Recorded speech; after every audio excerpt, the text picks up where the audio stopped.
Assalamualaikum, apa kabar semuanya? Kembali lagi bersama kita di channel Pelita Malam. Sebelumnya jangan lupa subscribe, like, dan share untuk membantu kita berkembang lebih jauh. Oke guys, langsung ke cerita. Nah, cerita kali ini adalah kisah rumah hantu. Pasar malam, seribu cahaya, adalah lautan manusia yang berdesakan di bawah langit malam kota. Suara tawar-menawar, jeritan anak-anak dari komedi putar, dan aroma sate yang menggoda bercampur menjadi satu simfoni hiruk-pikuk. Namun, di sudut terpencil, di balik rimbunan pohon beringin yang menjulang tinggi, berdiri rumah hantu, kuburan tua. Bangunannya yang tua dan reyot, dengan cat dinding yang mengelupas dan jendela-jendela yang pecah, seolah menjadi portal menuju dunia lain. Disinilah Randy, seorang mahasiswa semester akhir yang mencari uang tambahan, menghabiskan malam-malamnya. Ia bekerja sebagai pocong, melompat keluar dari balik nisan palsu dan peti mati, mengagetkan pengunjung dengan dengkuran khasnya. Malam pertama Randy berjalan tanpa hambatan. Ia berhasil menakut-nakuti pengunjung dengan penampilannya yang menyeramkan dan lolongan yang menggema di lorong-lorong gelap. Wahahaha, Randy tertawa seram sambil menyeret kaki. Seorang gadis kecil menjerit ketakutan, berlari keluar dari rumah hantu sambil menangis. Kerja bagus, Ndi, puji Tony, rekan kerjanya yang berperan sebagai kuntilanak. Kamu memang pocong paling menyeramkan di sini. Randy hanya tersenyum tipis. Namun, saat ia sedang beristirahat di ruang ganti yang pengap dan lembab, Randy mulai merasakan sesuatu yang aneh.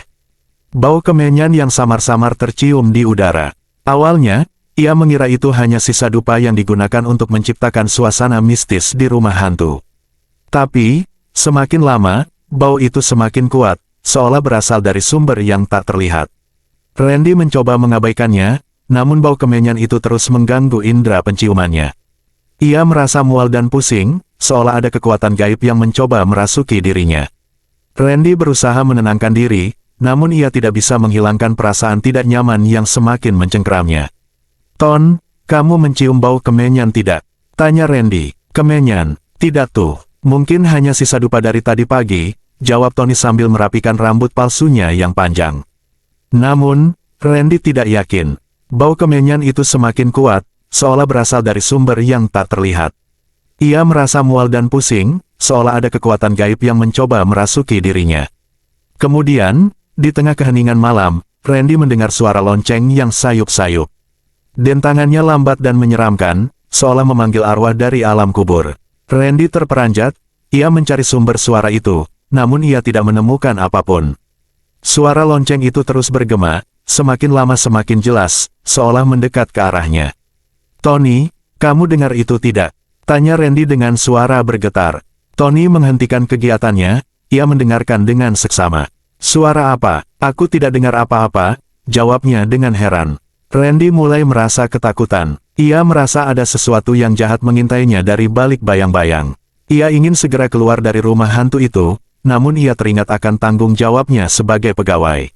Randy memutuskan untuk tetap tinggal, namun ia tidak bisa menghilangkan perasaan cemas yang semakin memuncak. Ia tahu, malam itu akan menjadi malam yang panjang dan penuh teror. Suara lonceng kematian yang terus bergema setiap malam semakin mengusik ketenangan Randy. Ia berusaha mencari sumber suara itu, menyusuri setiap sudut rumah hantu yang gelap dan berliku. "Dari mana sih suara itu?" gumamnya sambil meraba-raba dinding. Apa mungkin ini hanya efek suara tambahan? Namun, ia tidak menemukan apapun selain bayangan-bayangan yang menari-nari di dinding dan suara-suara aneh yang membuatnya merinding. Suatu malam, saat Randy sedang merias wajah pucatnya dengan bedak dingin, ia melihat sesuatu yang membuatnya terbelalak. Di cermin tua yang retak, ia melihat bayangan pocong lain berdiri di belakangnya. Pocong itu persis seperti dirinya, mengenakan kain kafan yang sama dan wajah yang sama pucatnya. Namun, ada satu perbedaan yang mencolok, kaki pocong itu melayang beberapa sentimeter di atas tanah. "Siapa itu?" Randy bergumam dengan suara bergetar. Ia menoleh ke belakang, namun tidak ada siapa-siapa di sana. Ia kembali menatap cermin, dan bayangan pocong itu masih ada, tersenyum sinis padanya dengan mata yang kosong. "Tony, itu kamu ya?" panggil Randy pada rekan kerjanya. Namun, tidak ada jawaban. Randy merasa jantungnya berdegup kencang, keringat dingin mengucur di dahinya. Ia mencoba meyakinkan diri bahwa itu hanya ilusi optik, namun bayangan itu terus menatapnya dengan tatapan yang menusuk jiwa. Randy memberanikan diri untuk mendekati cermin, namun bayangan pocong itu tiba-tiba menghilang. Gila, apa yang barusan terjadi? Randy terduduk lemas, masih berusaha mencerna apa yang baru saja ia lihat. Randy merasa lega, namun perasaan tidak nyaman itu tidak hilang begitu saja. Ia merasa ada sosok lain yang menyerupai dirinya, yang mengintai dari balik cermin, yang ingin mengambil alih hidupnya. Malam-malam berikutnya menjadi semakin mencekam bagi Randy. Setiap kali ia melihat cermin, ia selalu merasa ada yang mengawasinya dari balik pantulan dirinya sendiri. Ia mulai melihat bayangan pocong itu di mana-mana, di lorong-lorong gelap, di balik pintu-pintu yang berderit, bahkan di dalam mimpinya sendiri.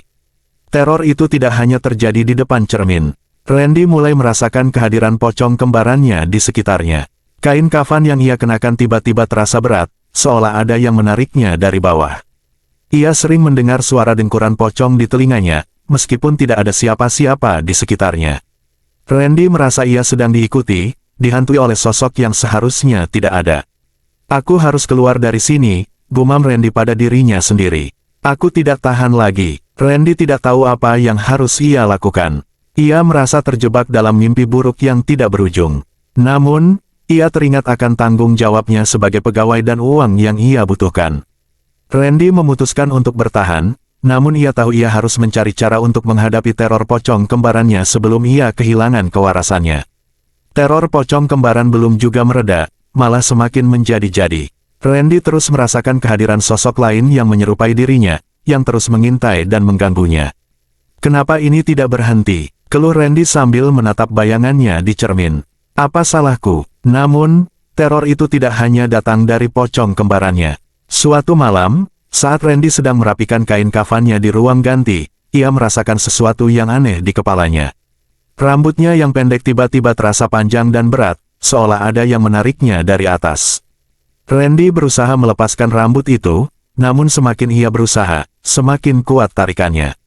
Aduh, Randy meringis kesakitan. Apa ini? Randy berusaha melepaskan rambut itu, namun semakin ia berusaha, semakin kuat tarikannya. Ia menjerit kesakitan, ia merasa rambutnya akan tercabut dari akarnya. Ia meraba-raba di kepalanya, dan ia merasakan sesuatu yang dingin dan licin, seperti rambut manusia. Tolong, Randy berteriak, namun suaranya teredam oleh kain kafan yang menutupi wajahnya. Ia menyadari bahwa ia sedang diserang oleh kuntilanak, hantu perempuan berambut panjang yang terkenal suka mengganggu manusia. Randy berusaha melawan, namun ia tidak bisa melepaskan diri dari cengkeraman rambut kuntilanak itu. Ia merasa sesak napas, seolah rambut itu melilit lehernya dan mencoba mencekiknya. Randy meronta-ronta, namun ia semakin lemah. Tiba-tiba, Randy mendengar suara tawa melengking yang menusuk telinga. Suara itu berasal dari kuntilanak yang sedang menyerangnya. Hihihihi, suara tawa itu menggema di ruangan. Kuntilanak itu muncul dari balik bayangan, wajahnya pucat pasi dengan mata merah menyala. Ia tersenyum lebar, memperlihatkan gigi-giginya yang tajam dan runcing. Randy ketakutan, ia tidak tahu apa yang harus ia lakukan. Ia hanya bisa pasrah, menunggu ajal menjemputnya. Namun, tiba-tiba, suara azan subuh berkumandang dari masjid terdekat. Kuntilanak itu menjerit kesakitan, lalu menghilang begitu saja. Lepaskan aku. Randy meronta-ronta, namun ia semakin lemah.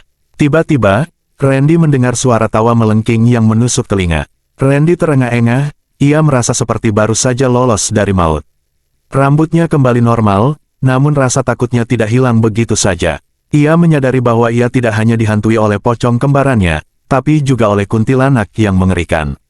Aku harus mencari tahu tentang kuntilanak itu, gumam Randy pada dirinya sendiri. Aku tidak akan membiarkan mereka menerorku lagi.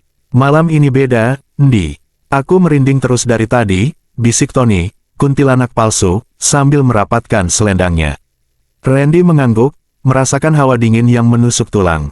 Aku juga, Ton, bau kemenyannya makin kuat, bikin aku pusing. Randy memutuskan untuk mencari tahu lebih banyak tentang kuntilanak itu. Ia bertanya pada pemilik rumah hantu, seorang pria tua yang misterius. Pria itu menceritakan bahwa kuntilanak itu adalah arwah seorang wanita yang meninggal saat melahirkan di rumah hantu itu. Arwahnya tidak tenang karena anaknya meninggal bersamanya. Randy merasa iba pada kuntilanak itu, namun ia juga takut padanya. Ia tidak tahu bagaimana cara menghadapi dua hantu yang terus menerornya. Randy merasa terjebak dalam situasi yang tidak ada jalan keluarnya. Ia hanya bisa berharap ada keajaiban yang bisa menyelamatkannya dari teror pocong dan kuntilanak.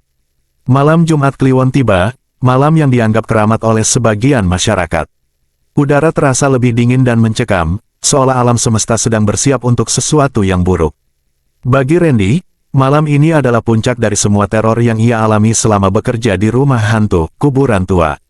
Kayaknya, kita harus lebih hati-hati malam ini, Ndi, ujar Tony, matanya menyapu sekeliling dengan waspada. Semua kejadian aneh yang ia alami sebelumnya seolah menjadi pemanasan untuk malam ini. Bau anyir darah tercium samar di udara, bercampur dengan aroma kemenyan yang semakin kuat. Suara lonceng kematian berdentang lebih keras dan lebih sering, seolah memanggil seluruh arwah penasaran untuk keluar dari kuburnya. Randy sedang bersembunyi di balik peti mati, mencoba menenangkan diri. Ia merasa seluruh tubuhnya gemetar, bukan hanya karena dingin, tapi juga karena rasa takut yang luar biasa.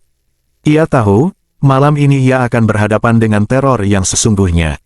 Tenang, Ndi, kita hanya perlu bertahan sampai pagi, katanya pada diri sendiri, berusaha menguatkan hati. Tiba-tiba, lampu di rumah hantu padam. Kegelapan total menyelimuti ruangan, hanya suara-suara aneh yang memecah kesunyian. Ton, kamu di mana? Panggil Randy dengan suara bergetar. Ndi, aku di sini. Jawab Tony dari kejauhan. Suaranya terdengar panik. Randy meraba-raba dinding, berusaha mencari jalan keluar.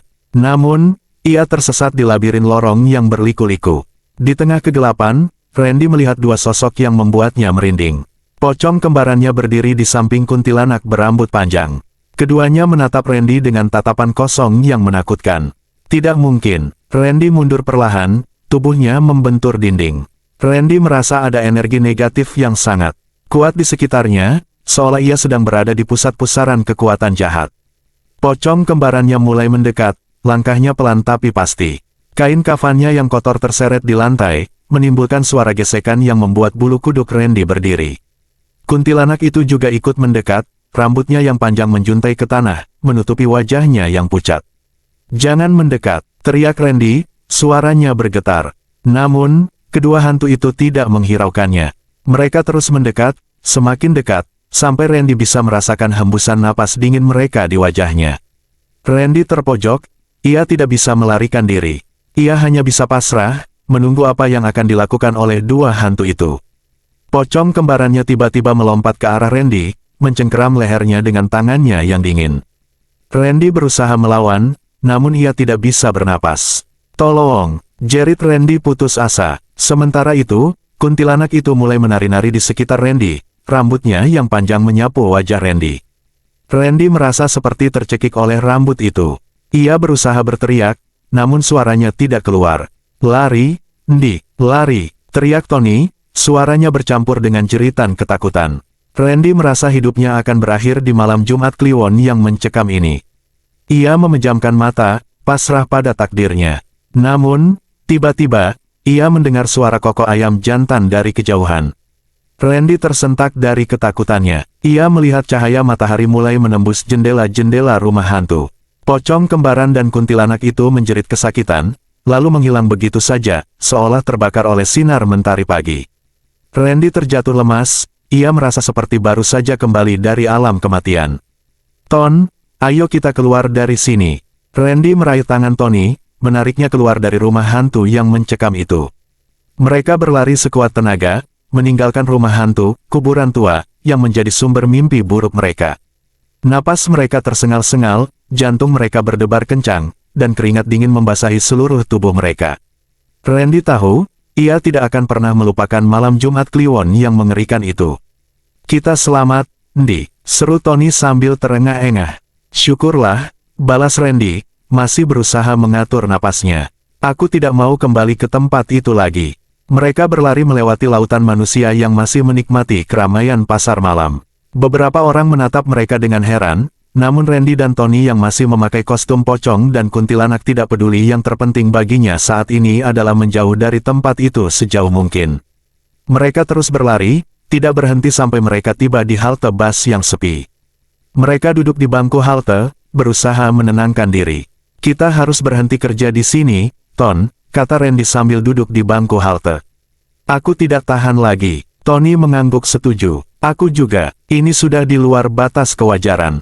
Mereka duduk berdampingan, saling menenangkan. Randy memejamkan mata, mencoba melupakan semua kejadian mengerikan yang ia alami. Namun, bayangan pocong kembarannya dan kuntilanak berambut panjang terus menghantuinya. Ia merasa trauma, seolah-olah ia tidak akan pernah bisa lepas dari cengkeraman mereka. Aku merasa bersalah, Ton, ujar Randy dengan suara lirih. Seharusnya aku tidak mengajakmu bekerja di sini. Tony menepuk bahu Randy. Sudahlah, Ndi. Ini bukan salahmu. Kita sama-sama tidak tahu apa yang akan terjadi. Setelah beberapa saat, mereka memutuskan untuk pulang ke kos masing-masing. Randy berjalan dengan langkah gontai, tubuhnya terasa lemas dan pikirannya kacau. Sesampainya di kos, ia langsung masuk ke kamar mandi dan membersihkan diri. Ia membuang kostum pocongnya ke tempat sampah, berharap bisa membuang semua kenangan buruk yang terkait dengannya. Randy mencoba tidur, namun ia tidak bisa memejamkan mata. Ia terus teringat akan teror pocong dan kuntilanak yang ia alami. Ia merasa ada yang mengawasinya dari balik bayangan, ada yang membisikkan kata-kata jahat di telinganya. Randy tidak bisa tidur semalaman. Ia hanya bisa duduk di tepi tempat tidur, memeluk lututnya, dan menangis. Ia merasa sendirian, tidak ada yang bisa ia percaya. Ia takut jika ia menceritakan pengalamannya kepada orang lain, mereka tidak akan mempercayainya. Keesokan harinya, Randy dan Tony menemui pemilik rumah hantu. Mereka memutuskan untuk berhenti bekerja di rumah hantu. Ia tidak ingin kembali ke tempat itu, ia tidak ingin bertemu lagi dengan pocong kembarannya dan kuntilanak yang mengerikan. Ia juga tidak ingin mengambil risiko untuk diganggu lagi oleh makhluk halus lainnya. Pak, kami berdua mengundurkan diri, kata Randy dengan tegas. Pemilik rumah hantu menatap mereka dengan heran. Kenapa? Kalian kan baru bekerja beberapa hari. Maaf, Pak, tapi kami tidak bisa melanjutkan pekerjaan ini lagi, jawab Tony. Ada hal-hal yang terjadi di rumah hantu itu yang tidak bisa kami jelaskan. Pemilik rumah hantu hanya tersenyum tipis. Baiklah, kalau itu keputusan kalian. Saya tidak bisa memaksa. Randy dan Tony meninggalkan rumah hantu itu untuk selamanya. Mereka berharap bisa melupakan semua kejadian mengerikan yang mereka alami dan melanjutkan hidup mereka dengan normal. Randy mencari pekerjaan lain yang lebih aman dan jauh dari dunia mistis. Ia bekerja sebagai pelayan di sebuah restoran cepat saji. Meskipun gajinya tidak sebesar saat bekerja di rumah hantu, Randy merasa lebih tenang dan aman. Namun, trauma yang Randy alami tidak hilang begitu saja.